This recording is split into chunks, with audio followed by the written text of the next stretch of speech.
在这个星球上，曾存在许多人类已知与未知的文明，他们不断在物质与精神上进步与进化。文明的毁灭与诞生是这游戏的一部分。如今，人类又快走到文明的关键点，极端气候的发生、AI 的快速发展、人口结构的改变，人类面对的只是更大游戏的一小部分。人类已逐步走向一的法则的进化版本。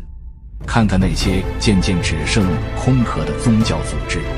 那些渐渐觉醒却不知所措的人们。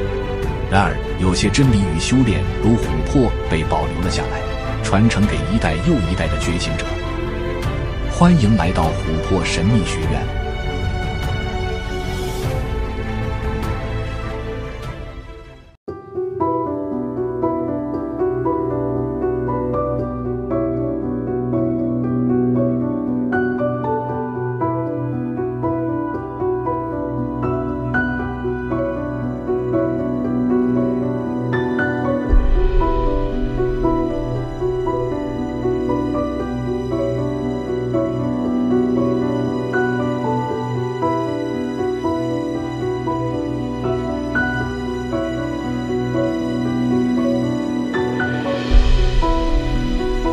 大家好，这里是琥珀神秘学院，我是阿吴。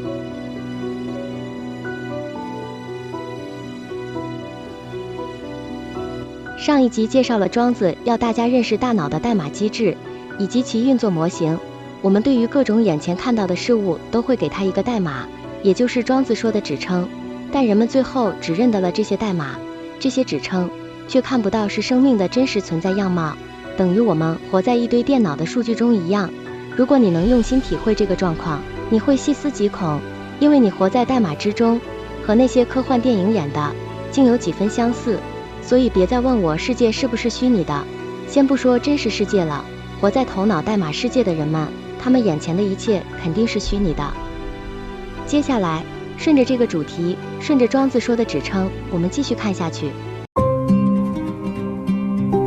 像马这样的指称，这种名相或名词约定成俗，说它可也就可，说它不可也就不可。我们追求的道是它自己运行而成的，我们所运用的物都是我们如何称呼它们而得名的。由于是称呼，为什么这样称呼，这样称呼就是这样称呼，为什么不是那样的称呼，不是那样称呼就不是那样称呼。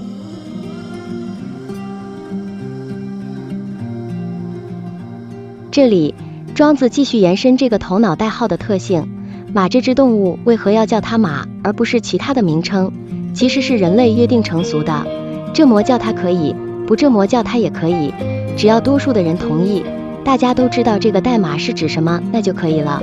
这些代码可以非常灵活多变，不同时代和不同地区的人们都可能不一样。例如古代人称骏、骥、牛，而现代人未称这种动物为马。古代人称豕，现代人称猪。古代人称骨指成年的公牛，犊是小牛，毛是西南地区特有毛长的牛。现代人用于以牛这个代号成为了总称。古代犬是正式称呼，今称狗。狗原有贬义，但后来成为日常用语，犬反而转作书面语或成语用字。以上就是这些代码随着时间跟着变动，所以没有什么可以不可以，为不为什么，这些代码都是多变的。这其实衍生成有别于真实的另一个代码代号游戏体制，或代码游戏宇宙。这部机器每个人头里都有一台，借着这些代码，他们可以互相连线，相约去打怪或互相 PK 较劲。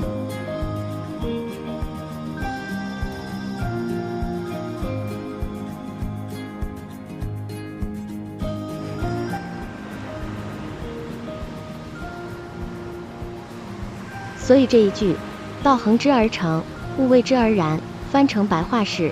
我们追求的道是它自己运行而成的，我们所运用的物都是我们如何称呼它们而得名的。前面说的这个随时因着人们喜好改编的代码游戏宇宙，和真实的世界里道的运行彼此间有着很大的落差与不同。代码的游戏宇宙虽大，浩瀚无垠，却也只存在头脑里。相比于道的运行、万物的造化、宇宙的意识，头脑的代码宇宙犹如海边的一粒沙，它是特别的、美丽的、令人惊叹的，却也是渺小的。而许多人们就活在这样狭小的世界里。我们继续看下去。其实万物都有它们的本然，都有它们的本可，没有一物是不然的，也没有一物是不可的。基于这个道理，譬如万物之中，小如草茎，大如木柱，丑如癞蛤蟆，美如西施，以及很多大而无当、反于常态、变化莫测、怪诞不经等事物，这个自然的道都是一如而容之。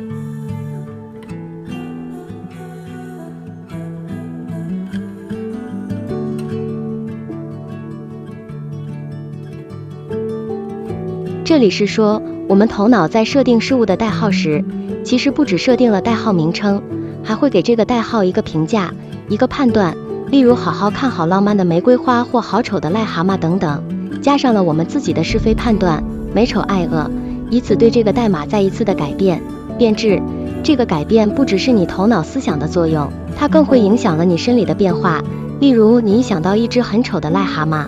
就引发你身体想吐的感觉。所以这些代码看似虚的，但它在你的世界可以很真实。但大自然里的真实和你设定的代码与给这个代码的评价不同，它们有它们自己本来的样子。在这个世界中，没有任何一个生物觉得一个人们叫做癞蛤蟆的生物很丑，也没有一个生物觉得一株人们叫做玫瑰花的植物很美。在这个真实的世界中，每种生命都以它自己独特的方式存在于宇宙中，与道融为一体，如此单纯却又自在地存在着。庄子依这个道理继续往下说明。就自然大化的现象来说，分的一面就是成的一面，成的一面也是毁的一面。事实上，万物无所谓成毁，因为成毁都是相同于一体，唯有真正悟达的人才了解到打通万物而为一的妙理。他们不以自己的事去用万物，而能本之于万物的自然之用。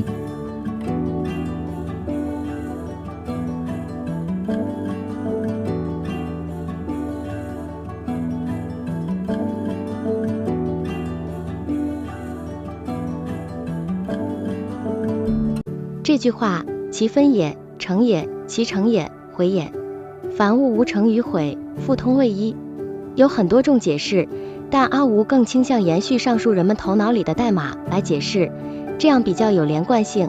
指人类大脑所创造的代码是从道，也就是自然里分出来的概念。这些概念一被人们提取出来，就会有善恶好坏、美丑黑白之分。这二元性的评判就是成与毁。但如果我们到达了齐物论一开始说的无丧我的无我境界，进而解开了这人我之间的二元难题，那就会发现这黑与白是与非最终又归于一体。这时此人便不会再以自己的是非对错美丑的二元去看待万物。这个时候，此人的弹性与包容应变创意就会变得非常灵活，不再去以自以为是的状态去用万物，而可以以万物本来的样子去用万物。这个以万物本来的样子去用，庄子称成为庸，与充满头脑自以为是的用作为对比，正是所谓无用。所以庸就等于无用。庄子继续说明这个庸，这个庸就是天生万物各有其用的用，万物各有其用，才能互相平等而通，能相通才各有所得，而成就自体，能自得，也就差不多到达道的境地了。这也就是前面一再强调的顺万物的真实，已经顺万物的真实而不知其所然，这就是所谓的道。每一种生物在大自然里都有它的角色，有它的用处。若人类可以不执着于自己的想法与判断去看待万物的生命，就能够融通万物，与万物和平共荣，而自己的内心也有所得，也就是内心得以平静，不再整日追逐于那些大脑代码的烦恼。此时你已经顺应到，但你的头脑的分析功能，它并无法知道这是怎么一回事。头脑想知道，想去分析任何事物，但它无法了解生命与宇宙，所以此时告诉自己放下头脑并没有关系，只要用心去感受，只要感受这份伟大、神圣庄严与神秘就可以了。这么一来你就真的知道了。庄子说，这就是所谓的道。所以道是看到万物本来的样子，并以他们本来的样子去用万物，也就是庸。并且也看到自己本来的样子，与万物和平自在的共处。这个和平自在不只是外表的，也是你内心的清净自在与不被头脑思想绑架的洒脱逍遥。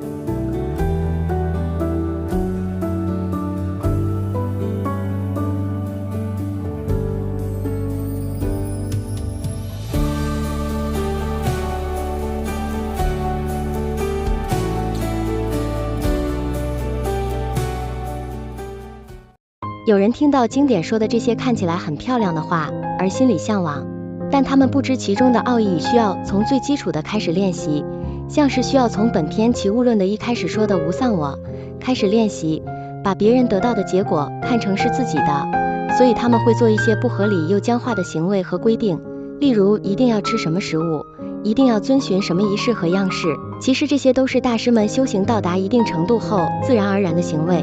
人们一开始并不需要很僵化的去规定，因为那并不是修行的重点。修行主要是要时常注意并反思那些头脑思维习以为常的细小关键之处，但人们常常颠倒的去注意自己和别人的外在行为举止，外表并不重要，外表假装宁静，内心却闹哄哄的，大有人在。你能骗得了别人，却骗不过自己。这是庄子接下来要提醒我们的。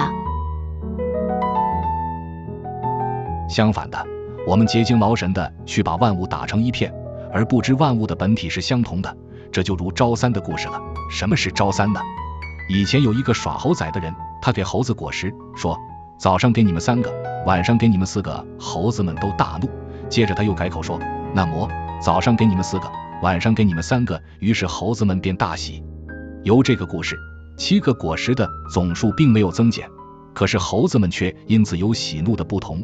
这个耍猴的人能在果实总数不变下使猴子转怒为喜，也是一种顺物的自信，使他们各得其所需啊。所以圣人的用事就是要调和是与非的争论，而回归于天道自然均平的境界中，这就叫做来去自由的双线道。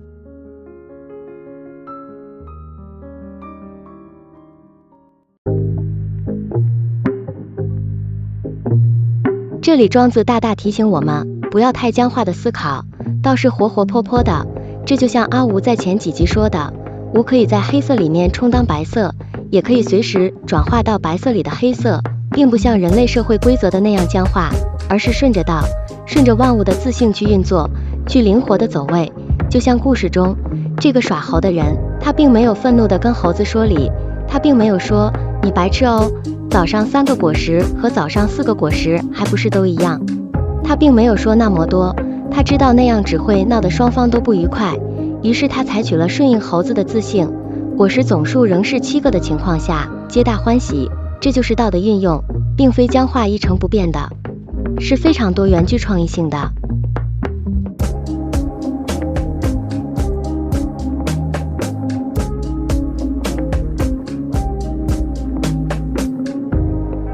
庄子称为来去自由的双线道，双线道只是一种形容，它的意思是只要符合道，顺着万物的自性，其实这里面是有非常多变化与组合的，可以自由逍遥的去发挥。这是一个真正自由的开放世界，不像头脑里代码的世界，看似自由，实则如监牢般限制住了你。这样的限制还不止这一生，也许还包括好几世呢。好了，下课，下次见，拜拜。